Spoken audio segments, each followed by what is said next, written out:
Today, I'm going to show you exactly how much net worth it takes to be considered lower class, middle class, upper middle, affluent, rich, and even the top 1% in retirement. Now, some of these numbers, they may surprise you. One of them may even make you feel significantly better about where you stand. But stay with me. This is important until the end, because after we break down every category, I'm going to explain why none of these numbers may actually matter for your retirement. I'm Eric Schrum. I'm a CFP professional and owner of Schrum Private Wealth Management. I help pre-retirees and retirees manage their wealth so they can live the lifestyle they feel called to live without constantly worrying about running out of money. Let's get into it. Okay, so before we start assigning labels like lower class, middle, or wealthy, we need to understand what these numbers actually represent. And this is really important, actually. So every 3 years, the Federal Reserve publishes extensive data on the finances of American households. The most recent complete data available for this comparison comes from actually 2022, and it was published in 2023. So we are going to get updated figures, as you can imagine, every 3 years. So should be getting them at the end of 2026, but we got to work on the most recent data. So for this video, that's what we'll do. And we're specifically focusing on Americans age 65 and older, because of course you are a retiree or a pre-retiree. Now, even if you have not reached the age 65 yet, I think these numbers are still very important for you to get a clear picture of where you may stand as you approach retirement. Now, when we say net worth, we're not simply talking about the amount of money in someone's investment accounts. And I hope that you get this. Your net worth includes everything that you own. So that could include your home, yes, your retirement and brokerage accounts, but also real estate, business interests, and even valuable collectibles. I think when people see these numbers, they say, oh my goodness, that's what people have in their retirement accounts or their investment accounts. But often, net worth is a lot higher than that because you're counting, of course, other assets. The other side of the net worth equation is, of course, everything that you owe. So your mortgages, your car loans, credit card balances, and other debts. What remains is your net worth. Now, with that foundation in place, let's begin at the bottom and we'll work our way up.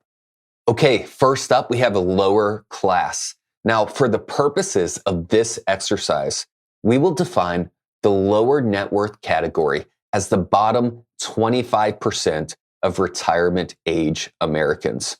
To fall into this group, you would have a net worth of less than approximately $50,000. That means roughly 1 out of every 4 Americans age 65 or older has a total net worth below $50,000. Let that sink in for a moment. That number includes the value of their house, investments, savings, vehicles, and other assets, minus any debt they still owe. And many people watching this video will likely be well above that amount. But I think this figure is really important because it reveals how easy it is to live inside a financial bubble. We tend to compare ourselves with our friends, our neighbors, coworkers, and the people we see online. And that can create a distorted idea, really, of what the average American household actually looks like. For a significant portion of retirees, the financial margin is extremely thin. Next, we have what we could call the lower middle net worth category. Now, this group stretches from the 25th percentile up to the median retiree net worth. To fall within this range, you would have a net worth of approximately $50,000 all the way up to $410,000. The most important number here is $410,000 because that represents the approximate midpoint. In other words, if you're age 65 or older and have a net worth of around $410,000, you are sitting directly in the middle of retirement age American households. About half have more than you, and about half have less. Now, that does not necessarily mean the typical retiree has $410,000 sitting in an IRA or investment account. A large portion of that net worth may be tied up in a home, for example. That distinction will become very important later in the video. Now, we begin moving into what we might call the upper middle net worth category. This represents households from roughly the 50th percentile through the 80th percentile. To fall into this range, you would need a net worth of approximately $410,000 to $1.52 million. Now, that is obviously an enormous range. A retiree with a $450,000 net worth may have a completely different lifestyle and financial outlook from someone with $1.5 million net worth, even though both technically fall within that same category. Someone near the top of this group has more than 3 times the net worth of the median retirement age household. Now, reaching this range generally means you are doing better financially than most Americans your age, but it does not automatically mean that you are financially independent. Whether that money is in a home or in liquid investments, whether you carry debt and how much you spend can dramatically change the picture. Next, we've reached the 80th through 90th percentiles. This is a category many people would describe as affluent or upper class. To fall into this range, a retirement age household would need a net worth of approximately $1.52 million to $2.99 million. At this point, you have a higher net worth than at least 80% of Americans age 65 and older. That is a significant financial accomplishment. But even here, the details matter. A retiree with a paid off $1 million home and $600,000 invested is in a very different position from a retiree renting a home with the entire $1.6 million available in an investment portfolio. They may have the same net worth on paper, but they do not necessarily have the same ability to generate retirement income. And that's just a simple example to show you how financial situations in retirement are just so unique to each family and individual.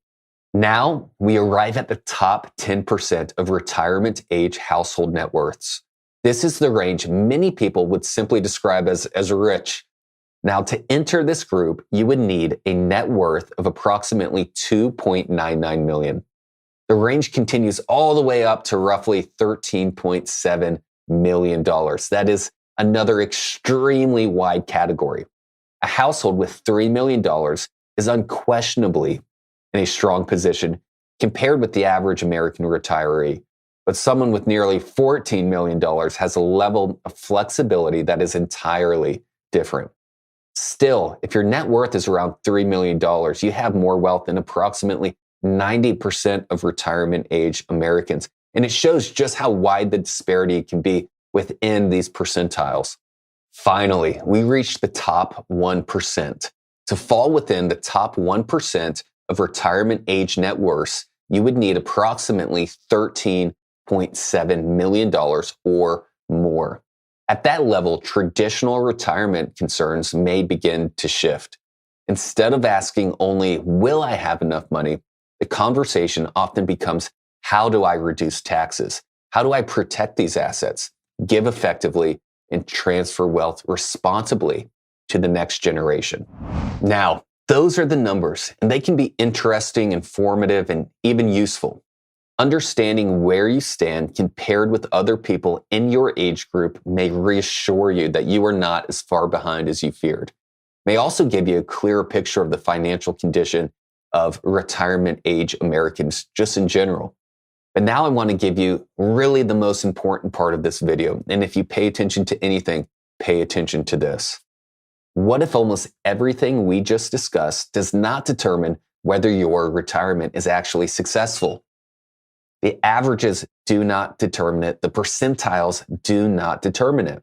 And whether someone labels you middle class, affluent, lower class, or even rich does not determine your success. Your retirement is not a competition against the household next door. Comparison creates a finish line that keeps moving. Let me illustrate this a little bit. Now, someone with a $1 million net worth may feel poor beside someone worth $5 million, and someone worth $5 million may feel poor beside someone worth $20 million. And someone worth $100 million could look at Jeff Bezos and decide that even they have somehow fallen behind. There will always be someone with a larger house, a more expensive car, a higher account balance. You get it. And that comparison tells you almost nothing about whether your own retirement plan works. What determines your retirement security is the relationship between your resources and the lifestyle that you choose to lead. Imagine one retiree with a net worth of $3 million who spends $250,000 per year. Now compare that with someone who has a net worth of $1 million and receives sufficient Social Security income, owns a paid-off home, and only needs to withdraw $5,000 or $10,000 per year from investments. Which retiree is the more secure position? The answer may not be the person with the larger net worth.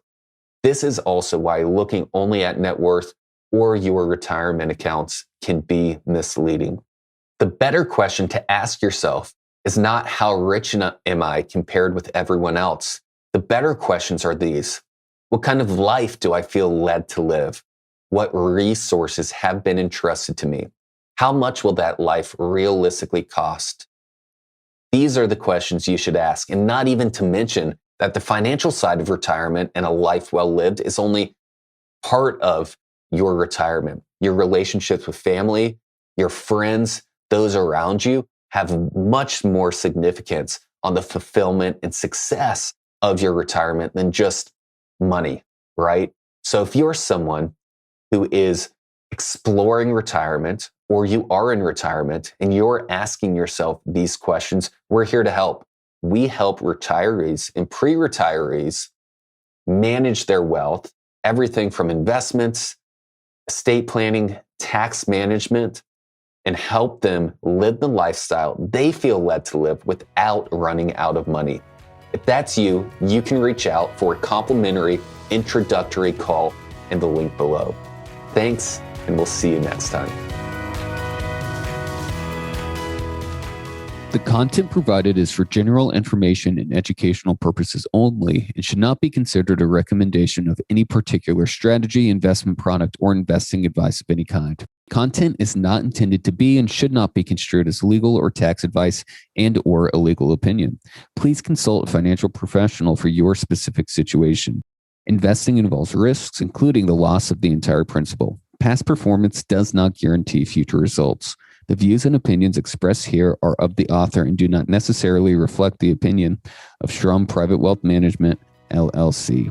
Investment advisory services offered through Schrum Private Wealth Management, LLC, an SEC-registered investment advisor.